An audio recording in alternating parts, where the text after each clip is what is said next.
¿Qué tal? Muy buenas tardes, Eduardo, ¿cómo estás? Muy buenas tardes, mi querida a Guadalupe. todas las personas que nos acompañan en esta transmisión y a través de las redes sociales. Y por la señal de TV UNAM, buenas tardes, mi querida Guadalupe, y a todos quienes nos miran. Estos días la FIL sí que ha sido una fiesta, a pesar de que no se ha podido realizar de manera presencial, ya se han tenido muchísimas actividades. Así es, Eduardo, se ha contado con la presencia de escritoras, escritores que han hablado de sus obras recientes y en las mesas redondas se han abordado las más diversas temáticas. Efectivamente, mi querida Guadalupe, y qué decir de la participación del público a través de las plataformas digitales, que ha sido verdaderamente muy importante. Cada día se conectan más personas a esta de verdad, gran celebración anual. Exactamente, uno de los temas que no podía faltar es el de la salud y al respecto se presentó el libro Políticas Públicas y Acciones frente al COVID-19 desde los Mass Media. El autor es Mijail Altamirano y otro de las actividades que pudimos ver el día de hoy fue la presentación de More Than a Wall, más que un muro, del escritor y fotógrafo David Bacon, publicado por el Colegio de la Frontera Norte y el Institute for Research on Labor and Employment. Efectivamente, mi querida Guadalupe, ya casi para finalizar la jornada de este lunes, la Secretaría de Cultura de la Ciudad de México presentó la lectura en voz alta Historias y Aventuras Mágicas, en la que participaron clubes de lectura como Hilanderas de Cuentos, Primero Sueño y la Ricardo Flores Magón, el Club de Lectura Ricardo Flores Magón de Iztapalapa. La pluralidad es muy importante en esta feria y es por esto que además algunas dependencias de la UNAM también están participando, el Colegio de México, la Universidad Autónoma Metropolitana, editoriales emblemáticas como el Fondo de Cultura Económica, la Universidad Iberoamericana y la Universidad Veracruzana, entre muchas otras, que nos permite conocer una diversidad enorme de publicaciones y actividades en torno a la lectura y la escritura. Efectivamente, les recordamos que todas las actividades de la FIL son transmitidas vía streaming en su sitio web y por supuesto a través de las redes sociales oficiales. Los invitamos a seguir nuestras transmisiones de estos días feriados a través de Facebook Live, YouTube o a través también de nuestro sitio web.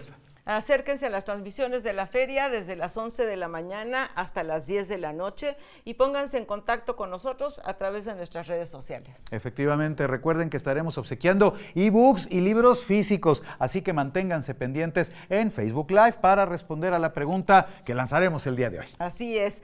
Bueno, pues vamos a comenzar. Ahora vamos a una cápsula sobre el centenario del escritor norteamericano Jack Kerouac. Jack Kerouac nació el 12 de marzo del año 1922 en Lowell, Massachusetts, Estados Unidos. Destacó en su juventud como atleta, siéndole otorgada una beca por sus méritos como jugador de fútbol americano para estudiar en la Universidad de Columbia. Una lesión en el tobillo frustró su prometedora carrera como deportista, pero permitió continuar con otra de sus pasiones, la escritura.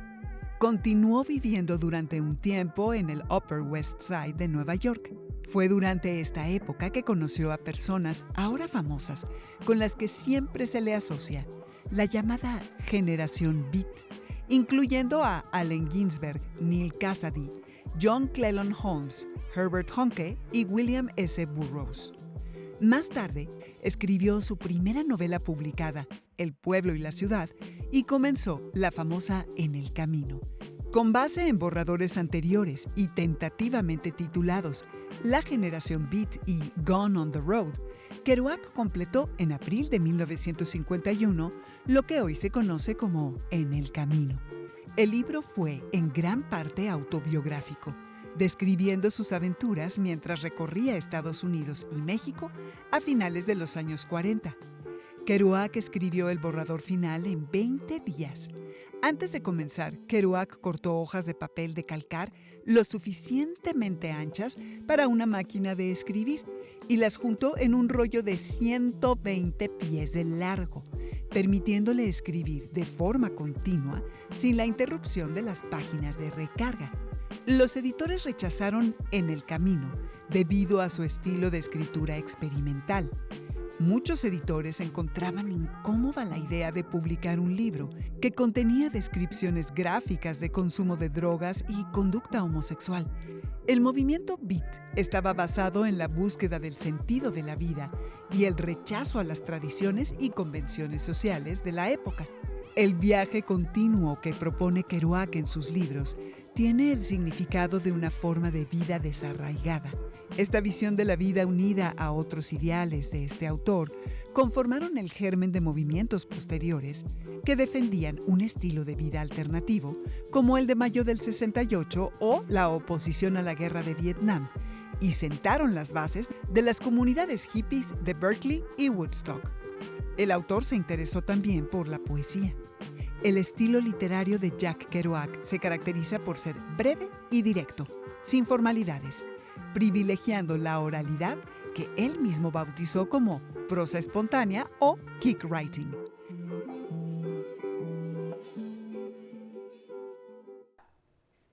Grande, como siempre, el maestro Kerouac. Bueno, y a continuación, si les parece, vamos con nuestra entrevista. Ya tenemos acá en nuestro estudio a Mauro Vargas. Mauro fue el encargado de participar y, entre otras cosas, accionar dentro de esta mesa redonda el trabajo con hombres hacia la no violencia y la igualdad en el ámbito universitario.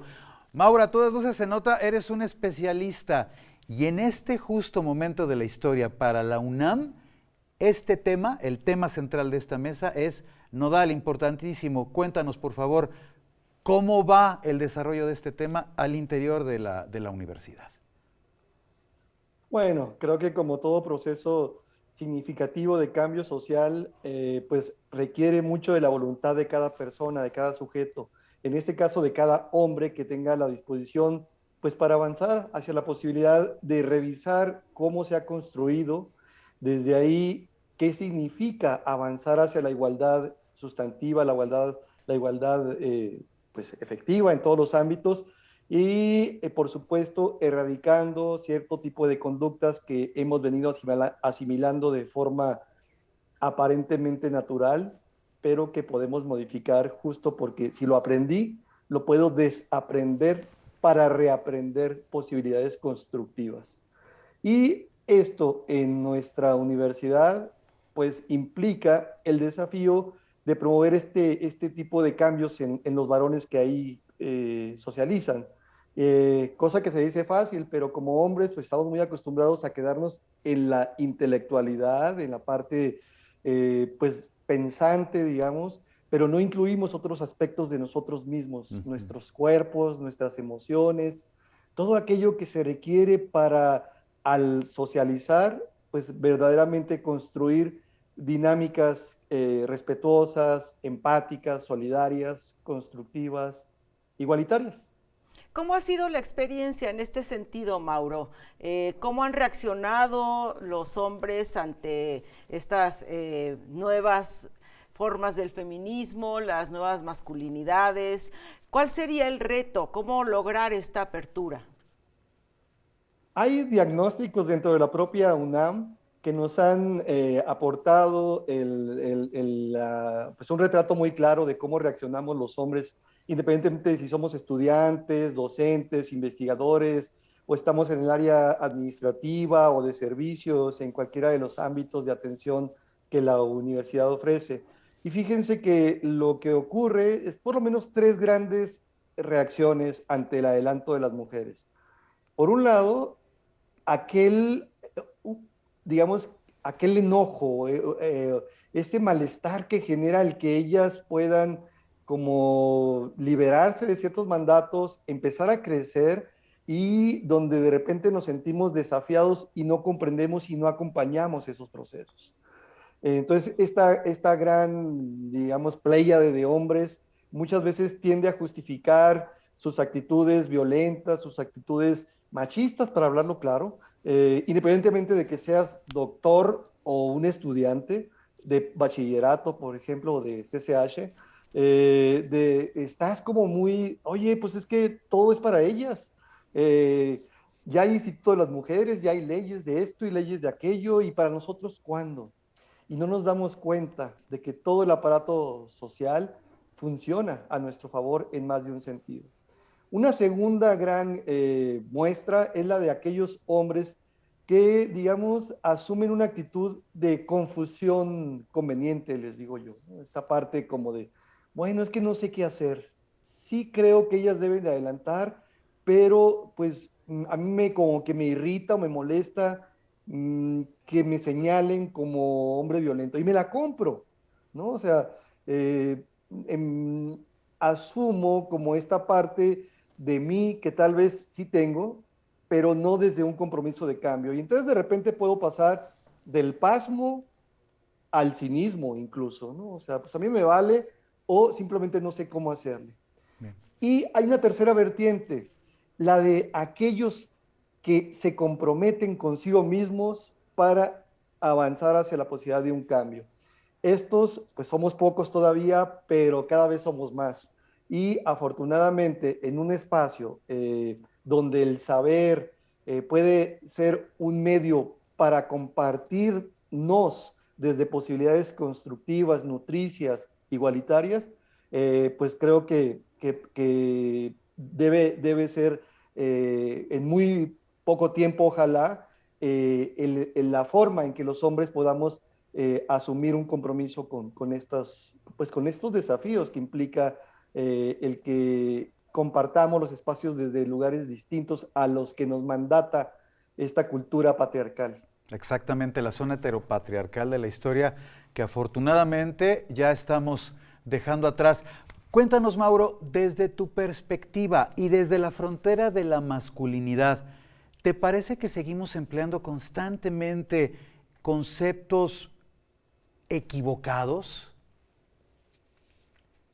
Bueno, creo que siempre estamos hablando de un tema que implica una revisión permanente y constante de los propios conceptos que la sustentan. Es decir, estamos hablando del género y esto implica hablar de identidades, de roles que se traducen en conductas, Bien. de posibilidades de identificarnos de muchas formas, o sea, superar, por ejemplo, la dicotomía hombre-mujer para hablar de diversidades. ¿Quién sabe quién habita en cada cuerpo y qué es lo que siente cada persona? Desde ahí es muy importante, cuando lo vemos con un enfoque de derechos, aprender a respetar esa diversidad que podemos ser en todos los espacios. Entonces, las construcciones conceptuales, como el de la masculinidad misma, ¿no? Que ya es, por ejemplo, un acuerdo académico que cuando se habla de este concepto más bien debemos de enunciarlo en plural, porque hay muchas formas de ser hombres en este mundo. Entonces, compactarlas en un solo concepto, pues es muy complejo. De ahí la importancia de asimilar además el término de interseccionalidad, o por lo menos como un enfoque que nos permite ampliar la mirada, la interculturalidad, la mirada también de derechos, etcétera, que son otras posturas teóricas que nos ayudan a complementar lo que puede ser cada sujeto en este momento y lugar, ¿no? Es decir, eh, por ejemplo, en la universidad, independientemente del campus en el que estemos, van a coexistir hombres de diferentes edades, de diferentes procedencias, que están aprendiendo distintas disciplinas con diferentes también enfoques teóricos, marcos conceptuales, etcétera, que les van a permitir asumir ciertas responsabilidades profesionales y desde ahí estas lógicas van a colocar la mirada a partir de la cual ese hombre va a funcionar socialmente. Si tiene una mirada con perspectiva de género, con énfasis en este enfoque en las masculinidades que le permite revisar su sistema de creencias y desde ahí aprender a considerar de una forma empática, pues, qué es lo que implica, por ejemplo, habitar el cuerpo de una mujer y respetar, y no solamente pensándolo, haciéndolo, pues igual si eres arquitecto vas a poder construir o diseñar construcciones de una manera distinta. Si eres médico vas a aprender a respetar los derechos de ella en cualquier aspecto. Si eres docente también vas a aprender a compartir ese liderazgo, esa posibilidad de estar frente a grupos de una manera pues que sea mucho más igualitaria y que comprenda que todas y todos, todes, pues de alguna manera estamos en los espacios para crecer, en este caso, de forma intelectual, en términos científicos, pero también muy sensible en cuanto a lo que implica ser seres humanos con la vastedad hacia lo que esto nos puede llevar. Y de gran importancia también que estos programas se lleven a cabo en las universidades, porque desde ahí pueden permear hacia la sociedad de una manera más amplia, pero más allá de la parte teórica, en la práctica, ¿cómo se llevan a cabo estos programas? ¿Qué han impulsado ustedes en la práctica? Bueno, yo represento a una asociación que se llama GENDES, Género de Desarrollo Asociación Civil, que impulsa la igualdad sustantiva desde el trabajo con hombres. Y en este caso nos aliamos con la CIGU, la Coordinación para la Igualdad en la Universidad, la igualdad de género en la universidad, que está abocada a diseñar y echar a andar varias estrategias que fortalezcan el impulso de todo esto teórico que acabo de enunciar. Entre esas posibilidades hay, pues, conversatorios, diplomados, formaciones o capacitaciones para equipos de trabajo. En lo particular me tocó el privilegio de formar a un grupo de hombres, 60 personas, que asumieron el compromiso de trabajar con otros hombres dentro de la universidad, que a la vez van a atender a personas, a hombres que hayan sido señalados o denunciados por alguna cuestión de violencia de género al interior de la universidad. Van a pasar por procesos de reeducación, como una medida de justicia restaurativa, y justo esto les va a permitir resignificarse y cambiar conductas. Van a aprender, por ejemplo, qué es la violencia y cómo la ejercemos, para dar paso a posibilidades creativas de cómo establecer planes de igualdad en lo inmediato, en esta vida cotidiana, con sus compañeras, con las personas docentes, en fin, esto incluso lo puedes llevar a tu casa como una forma de ser un hombre, digamos, alternativo al que te ha colocado esta, pues, cultura tradicional. Eso es importantísimo, ¿no? Lo que acabas de decir, porque tiene que ir necesariamente ligado con una educación diferente en casa.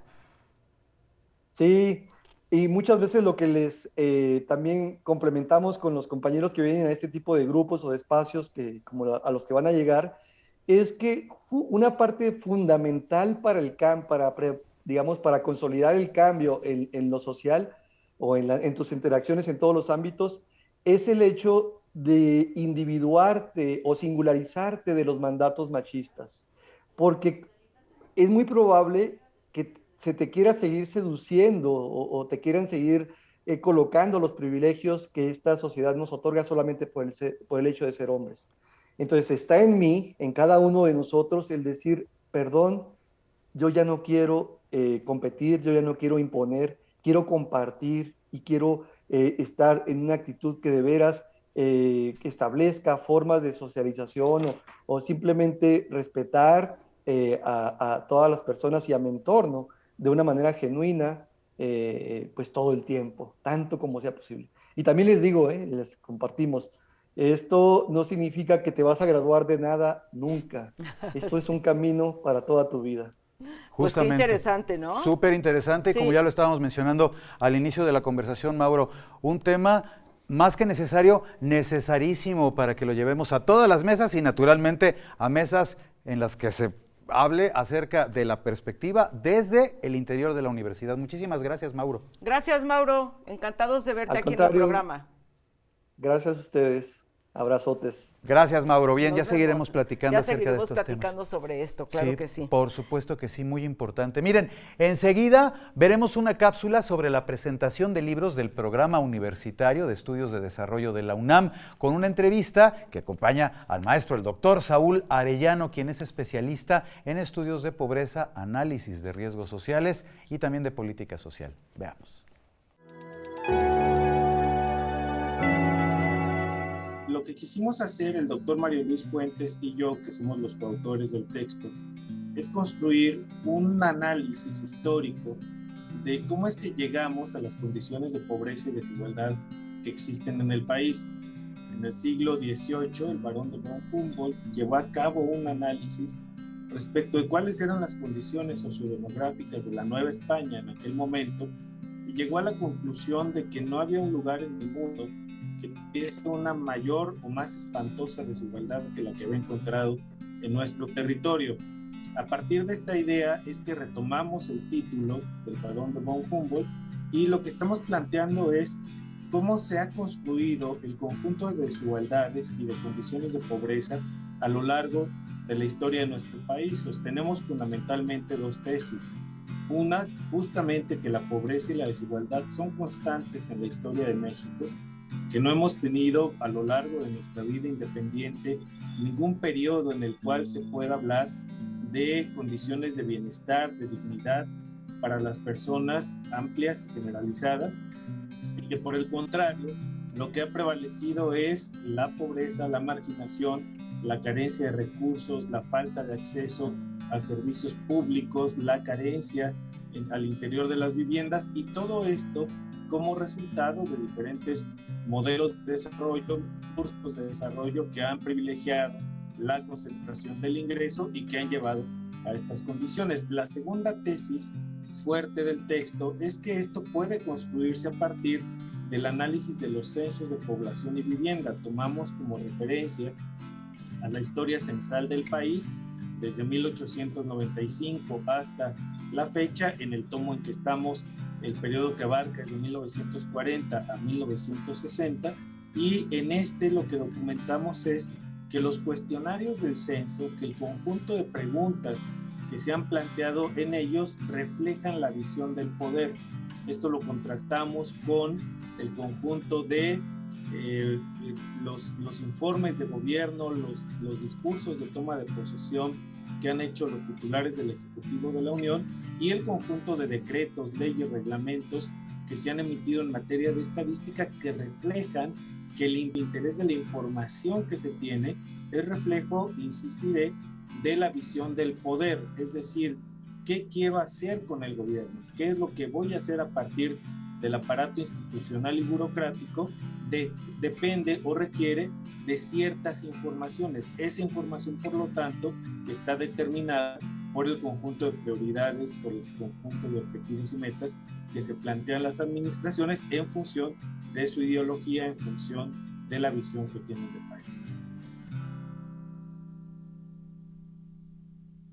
Eduardo, pues yo creo que hay que celebrar, porque en esta feria la UNAM está demostrando que se están atendiendo los grandes temas que pues nos ocupan en la actualidad: el tema de género, el tema de las masculinidades, el tema de la pobreza, de la política social, por parte del doctor Saúl Arellano. Sí, tienes mucha razón. Justamente, Guadalupe, entre la diversidad de temas que en este momento agobian al mundo, es importante que la UNAM esté rescatando. Bueno, y en este caso específico de la cápsula que acabamos de ver, el tema de la pobreza, que infortunadamente sigue pegado a nuestra región. Exactamente, y sobre todo después de estos 2 años de pandemia, ¿no? Que se ha agravado el problema, entonces, bueno, es importantísimo. Y bueno, llegó la hora de regalar libros. En esta ocasión tenemos 5 ejemplares de la colección 1521, Un atado de vidas. Es para las 5 personas que mencionen en nuestro Facebook Live a uno de los autores de esta colección. Efectivamente, por favor, péguense allá a nuestras redes. Y bueno, ha sido todo por hoy, pero les recordamos que esta fiesta sigue y sigue, por lo que aún tendremos muchos días para conocer a más autores de diversas partes del mundo. Así es, Eduardo, acérquense a este mundo de la lectura a través de las charlas y mesas redondas que están pensadas para todos los públicos. Efectivamente, mi querida Guadalupe, recuerden que mañana tenemos una cita en punto de las 18 horas a través de la señal de TV UNAM. Si se han perdido de algún programa, no olviden que pueden verlos, este y todos los episodios, a través de nuestras redes sociales. Aquí ya nos vamos y pues bueno, qué gustazo ha sido. Igualmente, hasta mañana. Cuídense, muy buena tarde.